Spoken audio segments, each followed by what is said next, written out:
Welcome to this explosive breakdown of one of the most shocking moments in daytime television history. The day Hollywood icon Samuel L. Jackson was unceremoniously kicked off the Tamron Hall Show following a heated clash that left audiences gasping and the internet on fire. Picture this, it's a crisp September morning in 2025, the studio lights are beaming down on the vibrant set of Tamron Hall, where host Tamron, known for her warm yet probing style, is gearing up for what should have been a star-studded segment promoting Jackson's latest blockbuster, a gritty action thriller titled Echoes of Fury, where he reprises his role as a no-nonsense detective unraveling a global conspiracy. Samuel L. Jackson, at 77 years young, strides onto the stage with that signature swagger, his deep voice booming with charisma as the audience erupts in applause, fans waving signs that read "Nick Fury is here" and "Pulp Fiction forever." Tamron,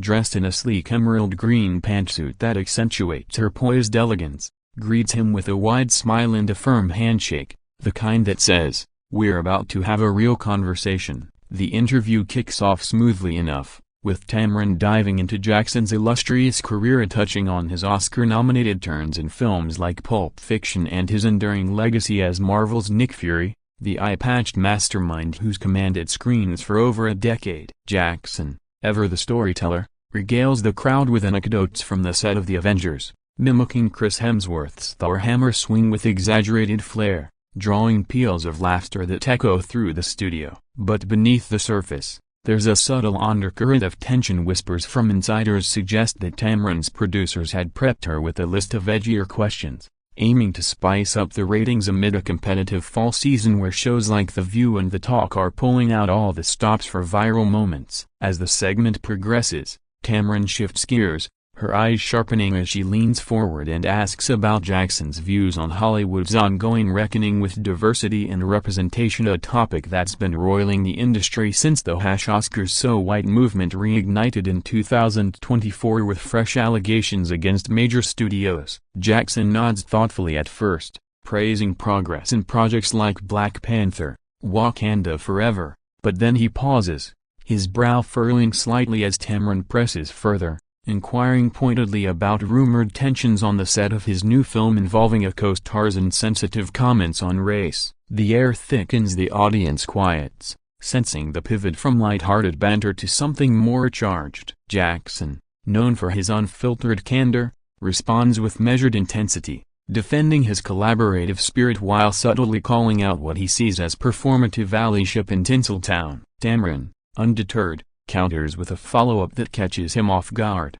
"Samuel, you've built an empire on playing the angry black man archetype. Do you ever worry that reinforces stereotypes rather than dismantling them?" The question lands like a thunderclap, and in that split second, the camaraderie fractures. Jackson's eyes narrow, his voice dropping to that gravelly timbre we've heard in 1,010 scenes, as he retorts, "Tamron, with all due respect, I've spent 4 decades flipping scripts and owning narratives. So you think I haven't heard that tired trope before? But let's flip it. When's the last time you called out a white host for playing the benevolent savior in every damn drama?" The studio falls pin-drop silent, the audience exchanging wide-eyed glances, some murmuring in shock while others nod in fervent agreement. Tamron's smile falters for the briefest moment, her cheeks flushing under the hot lights. But she recovers with journalistic steel, firing back, "This is my show, Samuel, and I ask the questions that matter. If you can't handle a real dialogue, maybe you're not as revolutionary as your roles suggest." The clash escalates from there, words flying like sparks from a flint, Jackson accusing her of ambush journalism dressed as entertainment, Tamron defending her right to probe deeper than surface-level fluff. Backstage crew members freeze in place. Producers huddled around monitors whispering frantically into headsets, debating whether to cut to commercial or let it play out for the raw authenticity that could skyrocket viewership. As the exchange heats to a boiling point, Jackson rises from his seat, towering over the coffee table strewn with promotional headshots and mugs emblazoned with the show's logo, his presence commanding the room like a scene straight out of Shaft. He adjusts his impeccably tailored blazer, fixes Tamron with a steely gaze, and declares, "I've got nothing left for this ambush. All you all can edit me out if you want." But the truth don't need no filter. With that, he turns on his heel, striding purposefully toward the exit,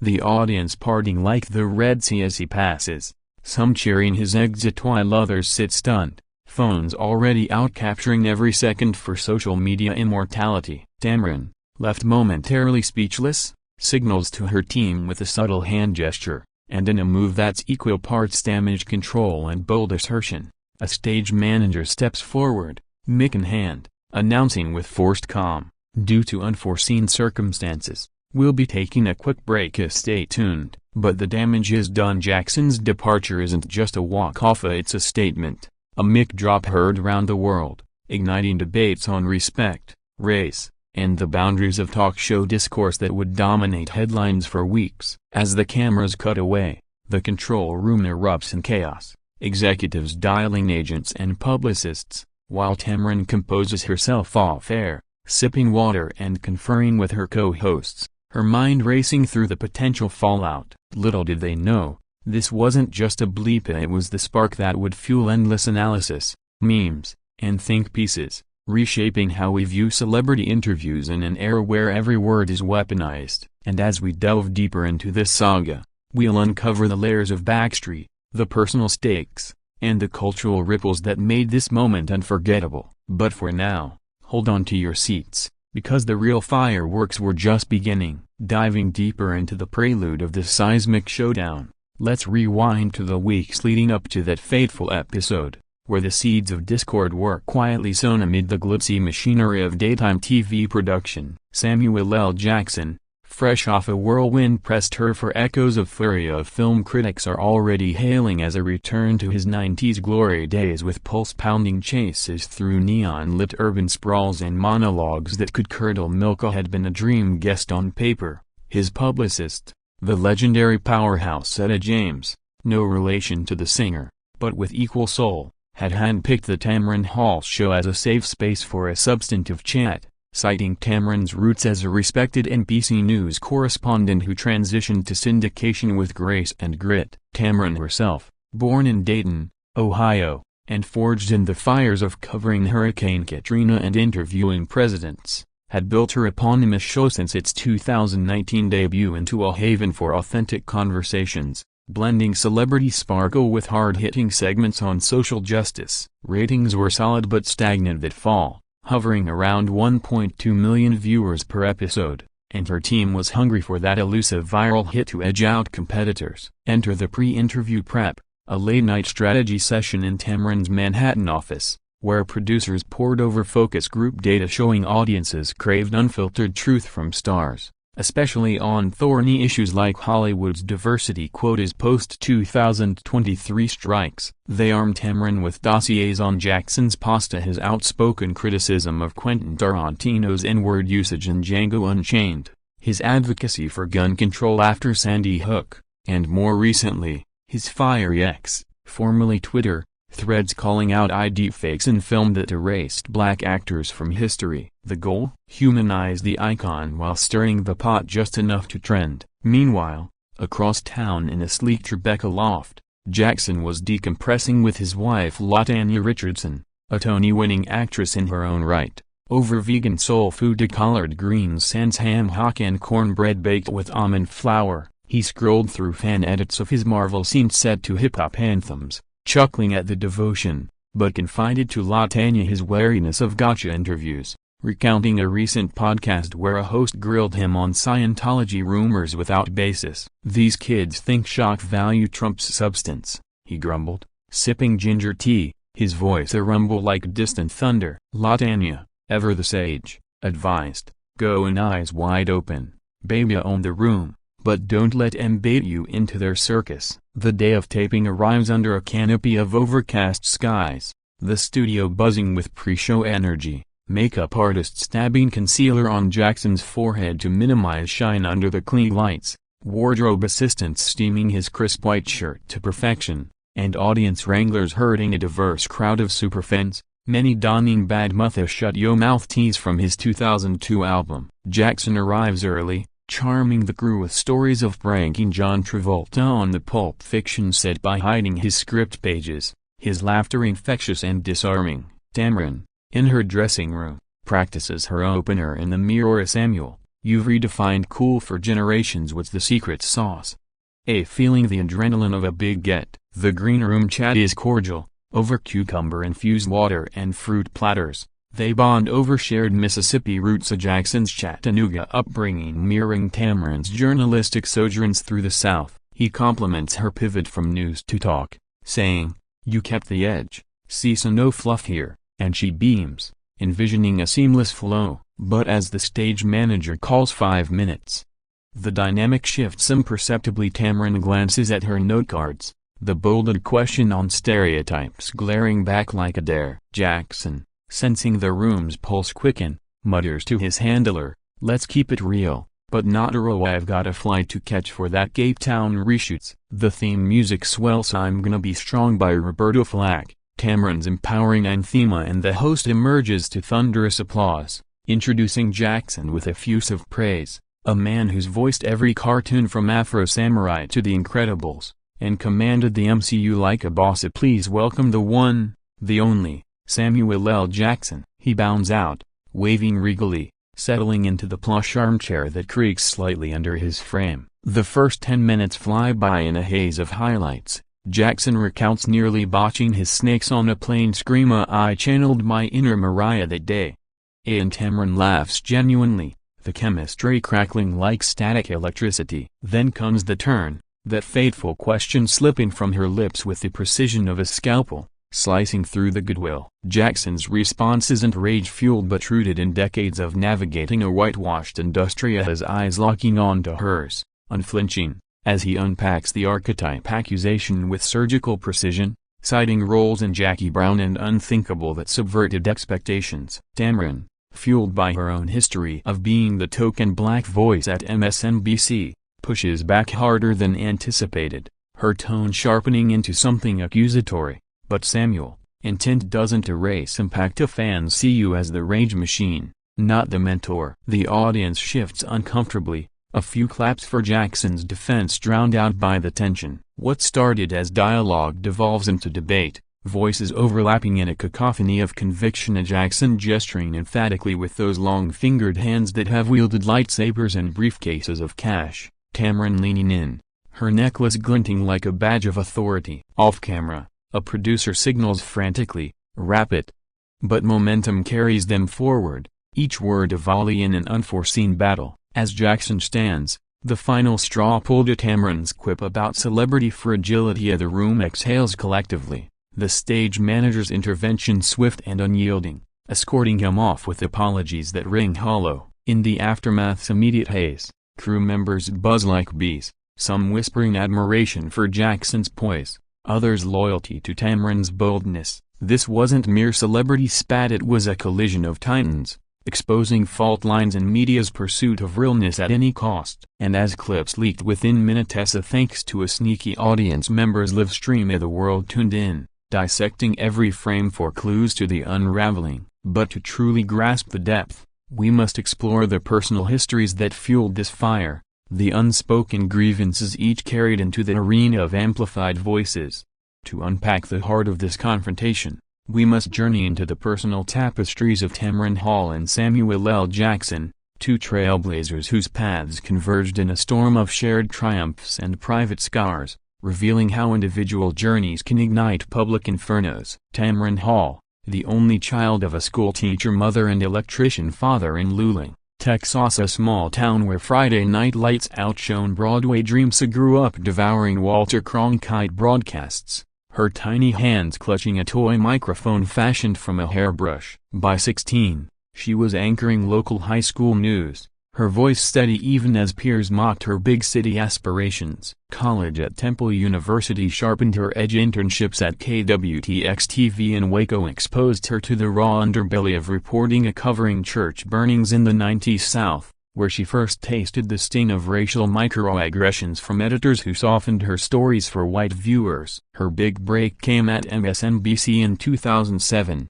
co-hosting with David Shuster. But it was Hurricane Katrina coverage that cemented her as a force embedded in the Ninth Ward, interviewing survivors amid floodwaters, her reports raw and unflinching, earning her an Edward R. Murrow Award. Yet, Success bred isolation in 2013. Amid rumors of on-air clashes with male colleagues over airtime, she confided to friends about the glass sisterhood in newsrooms, where black women like her and Soledad O'Brien fought for scraps at the table. The pivot to the Today Show in 2014 was bittersweet. Demoted after just 2 years amid Matt Lauer's shadow, she sued NBC for discrimination in a hushed settlement that fueled her 2019 launch of the Tamron Hall Show, a platform where she vowed no more second fiddle. By 2025, the show was her empire, but the pressure to evolve weighed heavy. Producers urged edgier content to combat streaming rivals like Netflix's talk formats, pushing Tamron to blend her news chops with spectacle. Enter Jackson, whose own odyssey from Chattanooga's segregated school where he was expelled briefly for protesting racial policy to Morehouse College's drama club reads like a civil rights epic. A self-proclaimed recovering addict who hit rock bottom in the 80s, checking into rehab after cocaine-fueled benders, Jackson emerged Phoenix-like in 1991's Jungle Fever, Spike Lee's raw take on interracial love that mirrored his own interracial marriage to LaTanya, met at college amid Black Power marches. His breakthrough in pulp fiction wasn't luck, it was grit. Auditioning relentlessly post-rehab, channeling demons into Jules Winfield's Ezekiel quoting menace. But fame's double-edge cut deep, typecast as the safe black rage, he fielded endless questions on the anger, from Oprah in '94 to modern podcasters, each probing his psyche like a therapy session gone public. Off-screen, Jackson's a philanthropist pouring millions into the Red Nation Film Festival for Native American filmmakers,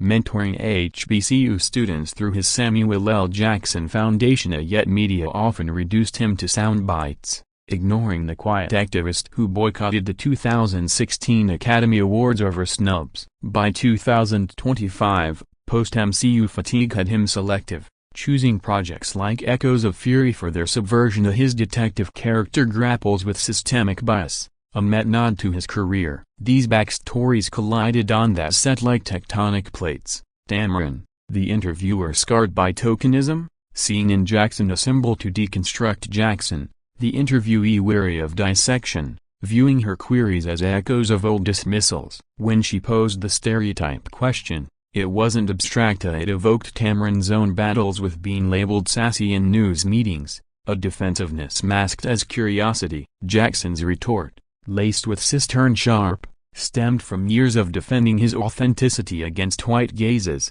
now mirrored in a black woman's challenge, twisting the knife of intra-community tension. The audience, a microcosm of America, families from Queens, retirees from Jersey, influencers from Brooklyn, felt the weight. A middle-aged black woman in row 3 later tweeted, "It hurts seeing two giants stare at each other. We need unity, not this." Post-clash, Tamron retreated to her green room, tears stinging as she replayed the tape, questioning if her push for depth crossed into disrespect, while Jackson, en route to JFK, called LaTanya, "It wasn't personal, but damn if it didn't feel like it." Public reactions poured in like a digital deluge. Tamron vs. Samuel trended globally, with 2.3 million posts in 24 hours, split between Tamron and Ode That Smoke. From young progressives and Protect Black Kings, she ambushed him. From boomers, celebrities weighed in. Spike Lee tweeted support for Jackson, "My brother don't need lessons from no daytime diva," while Whoopi Goldberg defended Tamron on The View, asking hard questions. Is her Joba growth hurts? This personal prism refracts the event beyond tabloid fodder, illuminating how unhealed wounds from industry racism can erupt in unexpected arenas, forcing us to confront whether dialogue heals or harms. As the dust settled, apologies loomed, but the scar tissue remained, a testament to the high stakes of visibility for black excellence. Yet, in the broader canvas, this clash underscores a pivotal shift in media dynamics, where hosts and guests alike navigate minefields of authenticity amid calm-modified outrage. Reflecting on the enduring echoes of the Tamron Hall Samuel L. Jackson clash, we see not just a fleeting scandal but a watershed moment that reshaped the contours of daytime television, celebrity culture, and the fragile art of cross-generational dialogue in an era where every exchange is eternally archived and algorithmically amplified. In the months following that September 2025 showdown, The incident evolved from viral clip to case study, dissected in university media ethics courses at NU and USC, where professors screened the unedited footage alongside classics like Frost, Nixon to probe the ethics of escalation. Tamron Hall, ever adaptive, infused her show with a dialogue-dense segment monthly roundtables on hot-button issues, moderated with pre-agreed ground rules, featuring guests like Angela Ryan Van Jones unpacking race and media without the ambush element. Ratings held steady at 1.6 million,